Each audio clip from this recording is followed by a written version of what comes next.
Welcome back to the channel. This is the Ian West Network, and today we're going to do a little unboxing of the n200 5G. Correction, Oneplus n200 5G. Now, I did, of course, unbox the phone already myself. I set it up, have my emails, and a few other features in the phone. So what we're going to end up doing is basically talking about the specs. Then we're going to go over the spec sheet from, I believe it's GSM Arena. That's the name of the website. And then we're going to talk about what the phone is actually capable of doing with the type of processor it has with real life apps. So with that being said, first things first, this phone is about $219 through T-Mobile. Same price under Metro PCS. I will say that we'll talk about the looks of it in a second. Metro, they offer deals. If you port into the carrier, I believe this phone is $0. It's free for porting. You pay your first month and any activation. And if you do a new line under Metro by T-Mobile, I believe the phone is $60. I could be wrong, but I believe it's around that price range. Now, this does have the triple camera setup. The fingerprint scanner is actually on the button. It's a physical button. And if you see I tapped it, it actually unlocked the phone. So it is a physical button that you press, but also if you just hover your finger, it will unlock your phone. So it does have face unlock also, and it has naturally USB-C, the charging at the bottom. 3.5 headphone jack. I don't know why phones don't have this these days on the higher tier, but you know how it is. You pay more for less. It actually really does have a premium feel to the phone. Now, obviously, it is a plastic back, but it's heavy. It has weight to it. And, it's definitely a much better phone than this predecessor that was the n100. And again, this is a 5G phone. So, first things first, let's just talk a little bit about the specifications. What we're going to end up doing is going to the settings, and we are going to read some of the specifications, and then I'm going to take you to the website for a little bit more. All right, so first things first, Snapdragon 480. Now, normally I would never suggest the phone with a Snapdragon processor this low, but what I will say about this particular device is it's very optimized for a lot of apps. Everything from Call of Duty to Final Fantasy War of the Visions. Remember, I game on my reviews, so I normally pull out applications that I actually use so I can give you an example of how well it's going to run. Also, this can actually run Black Desert Mobile, so I'll actually pull all those apps up while we're talking about the phone, just my impressions of it. 4 gigs of RAM, 64 gigs internally. I would have preferred that it came out with 128, but, having the lock screen fingerprint, lock screen, yep, I said that right, lock button fingerprint, and a few other features in it, it's not a bad phone. And again, it's a much bigger update than the last one. And given that price point, you can afford this phone straight out if you needed to, and it won't break the bank compared to a lot of other devices that start at 300 and higher. 12 megapixel camera, 2 is a triple setup. So this will be the 12, this will be your 2 and your 2. I'm not gonna talk too much about the camera because typically with these types of phones, the cameras aren't that great. They're not extremely high quality. You're not going to get that premium feel like if you had a higher end Samsung device or a higher end Apple device. No, these just take basic, decent pictures and nice lighting. But when you start to go into a dimmer lit room, you're going to notice that it doesn't perform that well. So, and most of the time, these phones tend to use the same exact cameras they did previous generation. To just add certain features or, a newer design. So as you can see with the extended camera bump, that's one of the popular things that's going on right now. Really clean setup. I like this. The flash down here, the triple setup really reminds me actually of the Samsung, I want to say S21, but the S21 actually curves over here into the actual bezel of the screen itself. So I would say like the S20. Doesn't exactly look like it, but you can definitely tell that now that companies are pushing away from that design, the lower mid-tier market can kind of take advantage of it, because I wasn't expecting this. I didn't even know this phone was out until I actually purchased it today. So, I took a couple hours to actually use it to see how the battery life was. Unfortunately, this only supports 18-watt charging. It does not support the 30-watt fast charging. I wish it did. Warp charging. But it does have 18-watt fast charging. And the brick does come inside the box. I already took it out. It's at my desk, so I'm not going to show you it, but it's a typical, I believe it's a red cord with a little white brick. Is it compatible with the 30-watt brick? No, but you can use your other Oneplus chargers.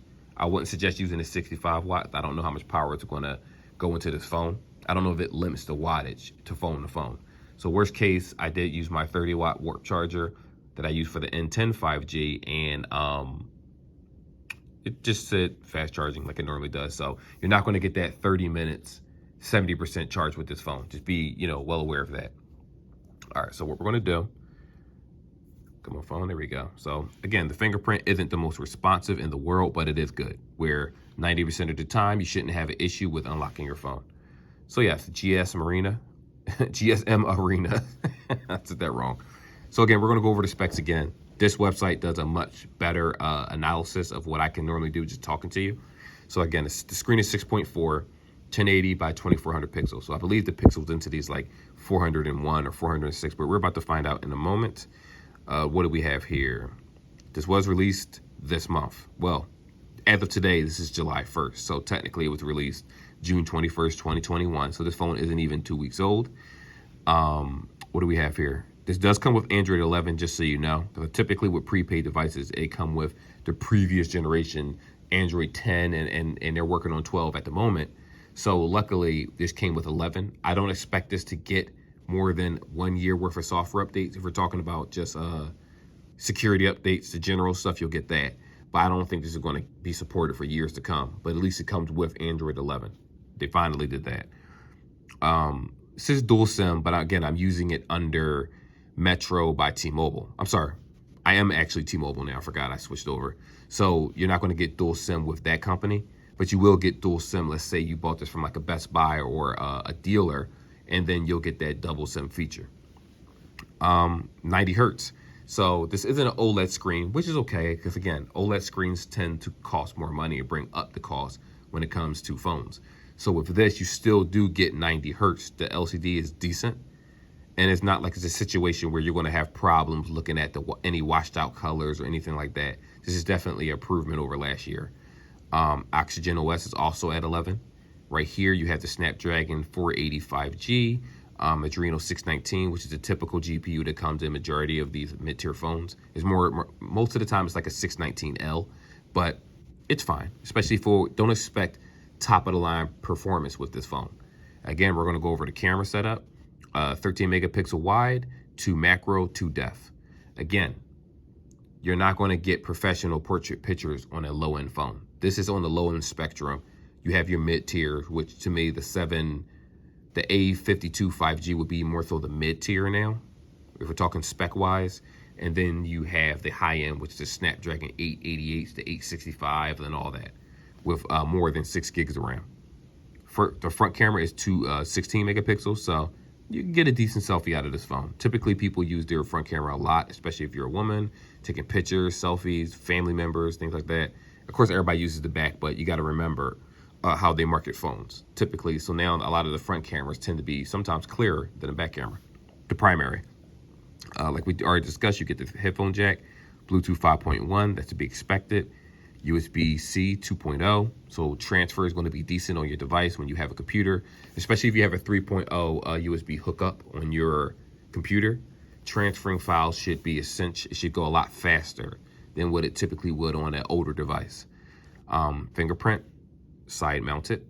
What else do we have here? 5,000 mAh battery. Now that's what I'm surprised about. So I believe the last one came out with a 4,500. I'm comparing this to the N10 5G. They came out with a 4,500 battery, I believe, with 30 watt. This has fast charging 18 watt. The good thing is that the 18 watt does come inside the box. Typically with some other devices like Samsung, I'm talking to you, lately they've been putting, and Motorola, had like with their Moto Ace 5G, they'll put a 10 watt charger in the box, right? But the phone supports 15 watt if you already have an older charger, or depends. Anyhow, so that's that for the phone. Now, like I said, typically, when it comes to playing video games on these phones, certain games like Black Desert, Call of Duty, Final Fantasy, they tend to take a certain amount of GPU just to be able to run a game. Now, I didn't expect much from this phone. I just saw it and I loved the way it looked. As you can see, this is a beautifully finished phone. I'm very surprised. Like this is closer to the A52 5G in looks. I still prefer the A52 overall because it has that matte black where it doesn't look gray, actually looks black. But this is really a close second. Maybe it might even grow on me. It is a blue phone, so OnePlus is one of the few companies that actually sells you a phone with color, no matter whether it's high end or low end. And that's one of the things I do like about the company. They, not everybody wants to see a black or gray phone all the time, especially in the mid-tier market. That market is much more competitive. You got to do something to stand out. So, like I said, this game is called Black Desert Mobile, depending on how you say it. It's about 5 point something gigs, 6 gigs worth of game, right? So normally when you play this game, as you can see, it's actually run. Let me turn it off for auto, because for some reason every time I turn this on, it's on auto status. So as you can see, the game is actually running very smooth. And this is on a Snapdragon 480. Now, I used to run this on previous devices, and I used to have tons of issues where it was hard to see the choppiness of the game. Of course, this also has something to do with the fact that the game wasn't very optimized originally when it first came out. So you typically needed a decent device just to run this game. But now, and it looks like they actually took the time to optimize it properly, that even a Snapdragon 480 can run this game. And I was very, very surprised. I was going to just use this for my extra line. I'm like, you know what? I might use this for myself for a little bit, like a primary phone, just play around and really push the limits of what this phone can do. So this is Black Desert Mobile. Let me just show you a couple more moves. So you can see, there you go. Let me get into the camera. I'm all over here. Oh, let me pick that up. All right, thank you. Okay. Now let me get rid of these guys real fast. And then I'm going to switch over to another game. So you can basically just see how well the phone runs. Now, I will say that when you're switching between applications, especially if you're using something that uses a lot of the memory, this phone would have been better with 6 gigs of RAM. Absolutely. But that would have jacked up the price for these companies. I'm not sure if it's using the DDR4 RAM, like the, what's it called? The A52 5G. I'm not sure. I know when I looked at the specs, it just said 4 gigs of RAM, so I don't know what kind they're using. But again, the phone is $200 and like $220 if you're talking before taxes. What could you really ask for? You can't expect too much. But typically, phones at this price range barely can run, where it's extreme lag with the device, switching between phone calls, switching between applications. You tend to have more problems with these types of devices. But when I saw this, when I used it, I said, I have to make a review and show how it runs certain games, because some people do play NBA 2K and other games on their device. And, phones are expensive. Whether they're free for switching to a carrier or not, you shouldn't have to spend tons of money on a device, because, again, that's what reviewers are for. And me, I love phones. So I'm always going to do mid-tier market phones, especially under Metro by T-Mobile or T-Mobile. Well, I won't be doing this under T-Mobile a lot because I have to pay for the regular price. But under Metro by T-Mobile, I can get phones for discounted prices by adding lines, and I will definitely do that to show you guys the review. So as you can see, this game is actually running pretty smoothly at the moment. Just the swipes. I'm actually going to play it, of course. I will say, full disclosure, I put this game on medium. So the graphics is on medium. The frame rate is on high for me. So if you're having issues, performance issues with this particular device, you could always, what's the word? It was a little lag right there. There we go. But again, this game does actually run pretty well. Don't expect it to outperform your iPhone 12 or your high-end device. But if you're giving this to a kid that needs a phone to work, it's pretty good. I will say that it runs pretty smooth. I haven't really come across any slowdowns like that. This game actually runs very smoothly. I didn't want to get shot, really. So let me just run out just to show you how the game operates. There you go. As you can see, it's actually very smooth. And I was surprised. But again, I did put it on medium settings. Typically, my games are on high normally, especially for phone apps, depending on the device. But this isn't bad. This isn't bad at all. I don't know where that guy's going.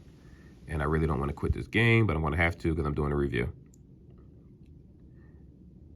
Yeah, I'm going to. There you go. So hopefully these guys can win on their own. I got like 3 or 4 kills. They should be fine.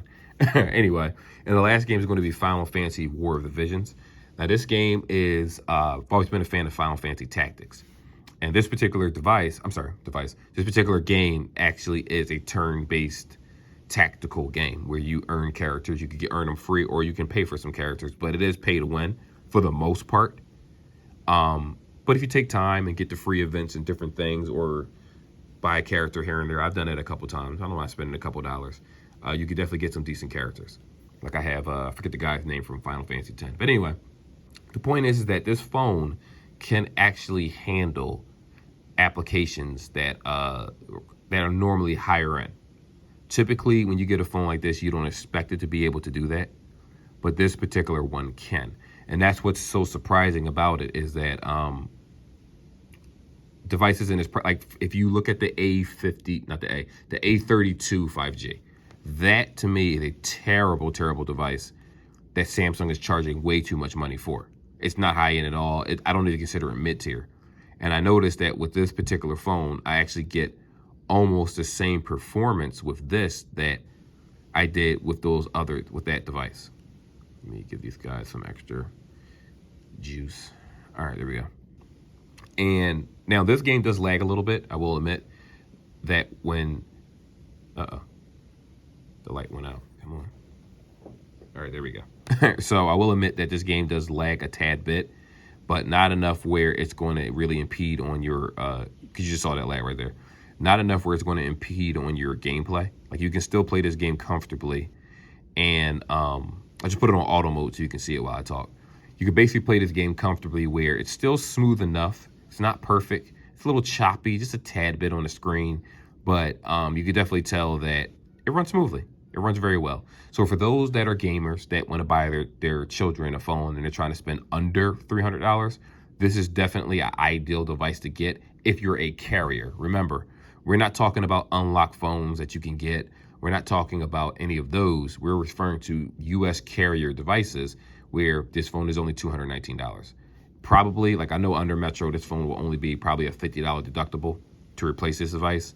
While I can't say for T-Mobile themselves because their insurance is a little bit different, sometimes more expensive. But I will definitely let you know in another video. Or no, what I'll do is I'll update the settings of this video and let you know what the insurance deductible is. But I'm pretty sure it's probably $50 to replace this phone. This is a very good device. The camera, like I said, is average at best.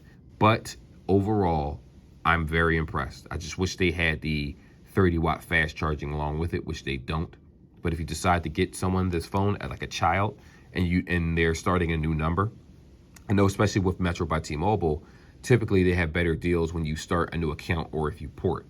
So if you're getting this for someone and they don't have a new number and you're wondering what phone you could get in the store, if money's not an issue and they want Android, I'm going to go ahead and say go get the A52 5G because you will get a couple years worth of software updates. If you're like, you know what, I just want them to have a phone so I can make sure that they're okay, but that they can still YouTube and do ABCD, get them this phone. There are other devices. There's the A02, the A12, or whatever these awful devices are called. Skip those devices. Buy this one.